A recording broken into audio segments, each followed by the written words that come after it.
Premed coaching on Tuesdays, totally free. We are live action. Samantha says, I'm struggling with time management. Time management, y'all, is my specialty. So it's funny, I mentioned the 5 pillars. There are 5 pillars. The first and second pillars are all about time management. The first pillar is all about identifying the barriers, the obstacles, the things in your life that are getting your time out of your control, that are costing you time, that are losing your time. The second pillar, now that we've identified all the barriers to our time management, is that we then allocate our time systematically so that we can optimize and we can synergize and we can make the most of all of our time. First 2 pillars. When it comes to time management, the very first step, if you guys want to be effective time managers, it's like anything. First step is admitting you have a problem. We have to acknowledge we have a problem. Yes, and this is the key to everything. So number 1, problem. Stop living in a world of denial. We live in a world, guys, where everyone wants to pretend to be perfect. Instagram, TikTok's perfection. We are not perfect people. We are deeply flawed. We are humans. We make mistakes. We have to admit this first. You first must admit you have a problem. If you don't acknowledge a problem, you've got no target to work on. If you don't say you have a problem, then we can't get at a problem if we don't first identify that we have one. We gotta acknowledge, I got a problem, okay? Because then we have a target. Okay, target, problem. The next thing you do after we acknowledge you have a problem is we get over the self-pity party. No more self-pity. No more saying, woe is me, problems. We have to become solution-oriented. So you guys might have seen me, one of the t-shirts I wear out at my events says the solution on it. And it comes from a student one time and said, dang, Dr. Pinesett, I got problems and you are the solution. And I was like, yeah, I am the solution. And so I started wearing a shirt that said the solution because I want all my students to be solution-oriented. We got problems. We're disadvantaged. We are, right? We're disenfranchised. Whatever the issues, we got problems. We're disabled, all those things. We got problems. Problem students. But it doesn't matter our problem. We acknowledge that. Yeah, I got it. I got a disability. I'm dyslexic. I got ADHD. I got no money. I'm black. I'm whatever. We got problems. But then we quickly flip to solution orientation. Now I know I got problems, but how can I solve them? What's that song? Is that Vanilla Ice? Yo, Last Ice Baby. Yo, there's a DJ said, yo, there's a problem. Guess I'll solve it. Check out the hook where my DJ revolves it. Something like that. I don't know.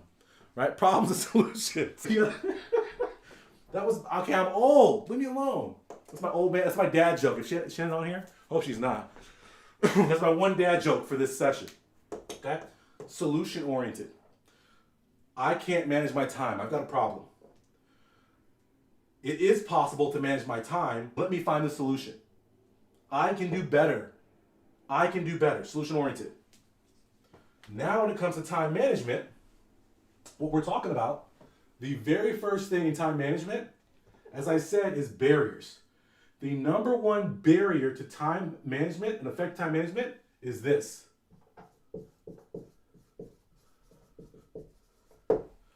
Overscheduling. Are you a person who habitually overschedules? Let me put it another way for you guys. Are you over committed? Are you over obligated? Are you overwhelmed? How many of y'all on here right now? Right? I see some guilties. Yes! I see some guilties on here. That's what I want to see. I want some guilty faces. We're overscheduled, overcommitted, overobligated, overwhelmed. That's the problem. No amount of time management hacks will help you if you're these things. And as pre-med, it's really easy to say, listen, Dr. Pinesett, I got to do this. I got to do that. I got to do this. I have to be this. And the answer is no, you don't have to be. So how do we fix this problem? That's the problem, right? Now we flip to the solution. Many people think their day-to-day, week-to-week time management issue is localized. We have to look bigger and we have to start long-term planning. So if you are a pre-med and you are overcommitted, over-obligated, overwhelmed, you say, I can't drop this stuff, Dr. Pinesett. I need research. I need to volunteer. I need to take my grandma to this. I need blah, blah, blah, all these things. Then we must institute long-term planning such that we can allocate all the things we have to do over a longer window. So when we talk about long-term planning, the very first one is with our classes. So for you as a student, are you being smart to say, okay, listen, in the 4 years I have of college, or in the 2 years I have left, what are all the classes I need to take to graduate? Write them all down. Once you write them all down, then look at them and say, okay, which of these classes are the most difficult, the most time consuming, the most strenuous for me to take? The ones I'm least looking forward to. And we put those classes in a pile of hard. And then we say, okay, there's some other classes that are medium, and then we take some easy classes. And so we split our classes into these 3 categories: hard, medium, easy. When we do that now, we've now created a long-term plan. We can look at it and say, okay, all these classes take hard, medium, easy. Then, quite simply, every single term, take 1 hard class, 1 to 2 medium classes, and 1 easy class. And now, what happens to your class load? It gets balanced. So you aren't mollywopped when one semester you got 3 hard classes coming at you because you've already planned for the next 1, 2, 3, 4 years. All your classes are allocated evenly. B is your professional life. Looking at yourself to say, okay, listen, I've got to do research. I've got to volunteer. I've got to be part of a club. Let's just say those are the things you want to do. We don't have to do them all at once. If we plan out the next 1, 2 to 4 years, okay, this year is a research year.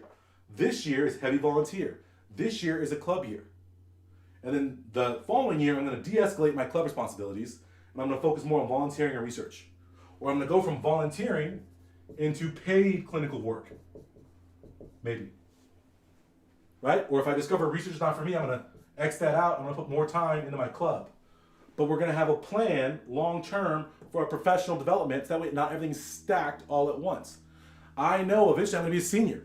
So once I'm a senior, what do I have? A senior thesis. If I've never thought about my senior thesis until senior year, that's a problem. So we put our thesis on here and we allocate it. We give it a long-term plan so we're not overwhelmed.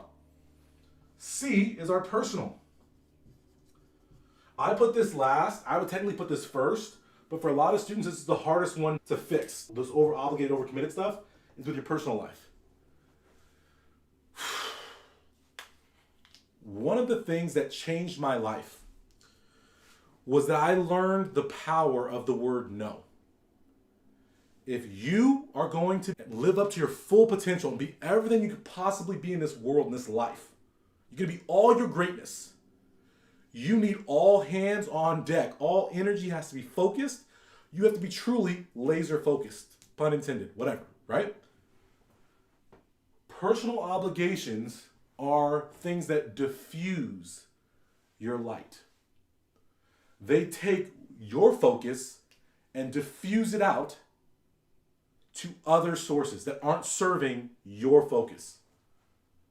Does that make sense to everybody right now? Let me see. I'm going to wait for some comments on this. If you guys are with me still, let me know you guys are still with me. I'm not talking to myself. I'm not in this room. I'm talking to myself.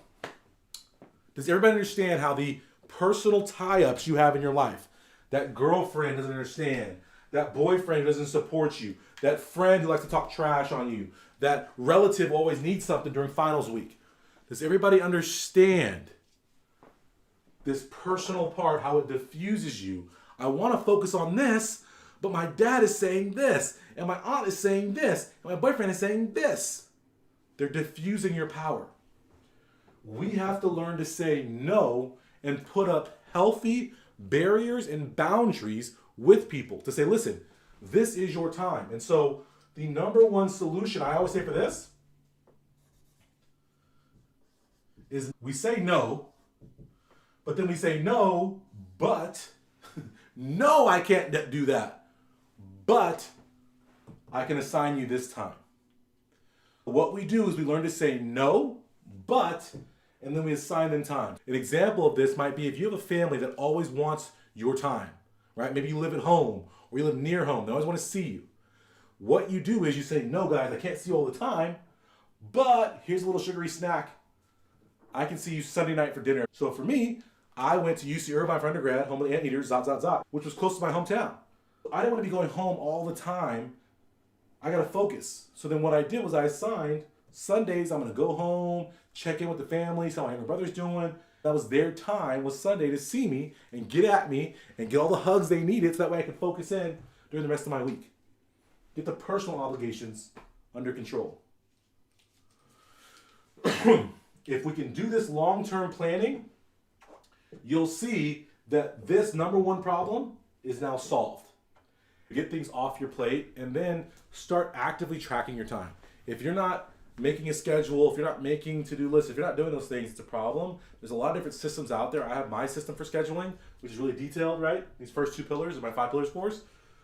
My advice to every student, if you want to be an effective time manager, you want to be a great student, get into my course. Discount links are in the box below. You guys check those out.